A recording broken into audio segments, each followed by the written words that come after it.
Homer Simpson, aka Mr. Punch Drunk Justin Gaethje, just got absolutely flatlined by one Jerome Max Holloway. Was that the greatest KO ever? 100% yes. The reason being, when you think of KOs at the end of fights, it's usually guys that are down that are fucking desperate. Like a Yair Rodriguez, Korean Zombie. Korean Zombie was up. Yair Rodriguez, last second KO. Leon Edwards is down 4 rounds, gets the KO on Kamaru Usman. But when you're Max Holloway, a fucking gladiator, an actual warrior who's up 3 rounds to 1 and could have cruised to the end of the fight like most of y'all would, he did something no Dagestani would ever even fucking dream of doing. He points to the fucking ground. He gives the hardest puncher, pound for pound, the hardest pound for pound puncher in the UFC, Justin Homer Simpson Gaethje, a chance to win the fight. Now, if that was Islam Makhachev or any one of these other Dagestanis, what would they do in that situation? They're up 3 rounds to 1. There's 20 seconds left. They're diving for the legs, especially Makhachev. Makhachev would dive for the legs, try to secure a double leg, and he would sniff to the point where he could tell you what soap you used for your balls. But back to Max Holloway, this is what legends are made of. When people talk about Justin Gaethje, the whole narrative around Justin Gaethje was, oh, he's patient Justin Gaethje now. That's the whole narrative. It was a facade. Patient Justin Gaethje never existed. It never, ever did. The only thing, anytime he's against the cage, anytime he's pushed backwards, anytime he's under any slight pressure, Justin Homer Simpson Gaethje turns back into Punch Drunk Gaethje.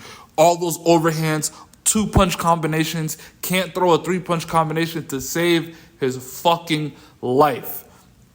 Now, in previous videos, I've told y'all, what's the definition of fluke? Once again, fluke is something that probably wouldn't happen 99% of the time, but this time it happened, aka a fluke.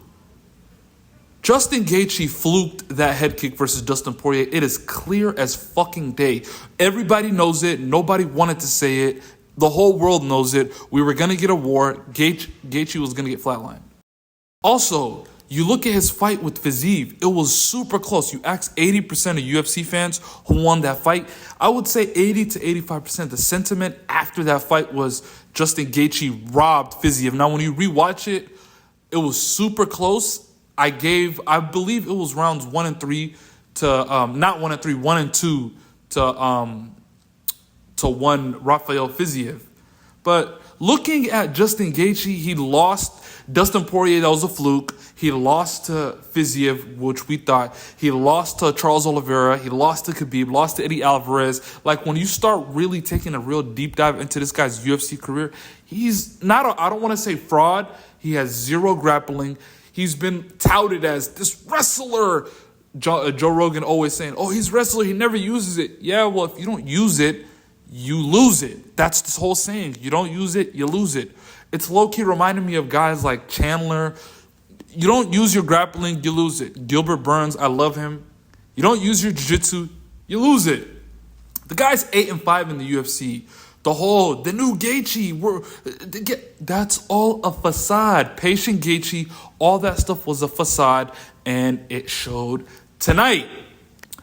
But yeah, back to Max Holloway. Jerome Max Holloway looks all world at 155. I'm talking about he can beat most guys at 155. Dustin Poirier still gives Max Holloway loads of trouble. Like, you look at Dustin Poirier, he's basically kind of like a Max Holloway.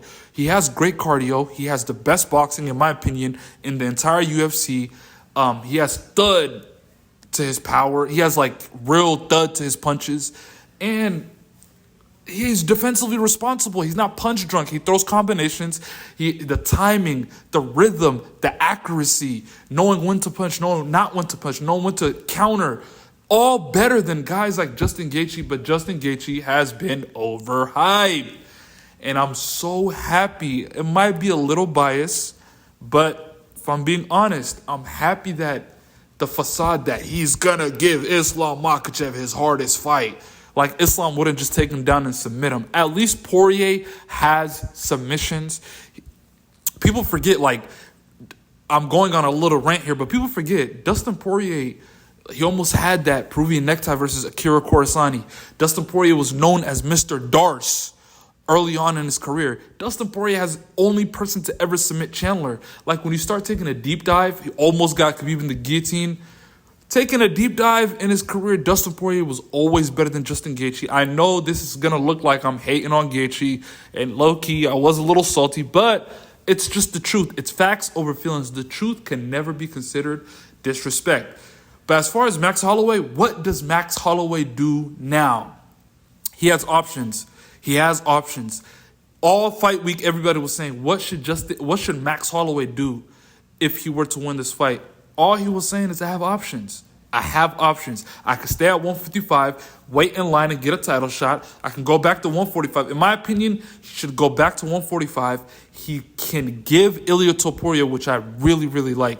He can give him trouble. We've never seen Topuria tested. I know Jai Herbert got him with the head kick, but Jai Herbert, if you have any hopes of being a UFC ranked fighter, you have to be guys like Jai Herbert. He's an absolute washed can. He's a journeyman. But yeah, man, we've seen him come back versus him, but a guy of Max Holloway's caliber, we haven't seen him tested and really drowned like into like a third and fourth round. He flatlined Volk. Yeah, that's really good. But Max Holloway can drown opponents fourth round. I can see Max Holloway finish. Now, where does that put Max? I think he goes back down to 45. He beats Ilia Topuria, then calls out Volkanovski for the fourth fight, beats Volk. I don't give a fuck what y'all say. Max Holloway is a top 5 fighter to ever grace the octagon. He goes down to 45, beats Ilia, calls out Volk, beats Volk. He's a top five fighter of all time.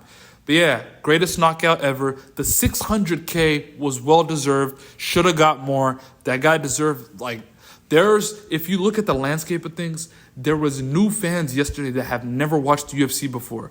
But UFC 300 was promoted so much on SportsCenter, on ESPN. There were fans that were watching that have never watched UFC before. Max Holloway single-handedly have made them fans forever. Jerome Max Holloway, we love you. The greatest 45er ever, in my opinion. Call it bias. I don't give a flying fuck. The MMA community is happy. Thank you to Jerome Max Holloway. Yeah, like, share, follow. MMA gang out. And that is that.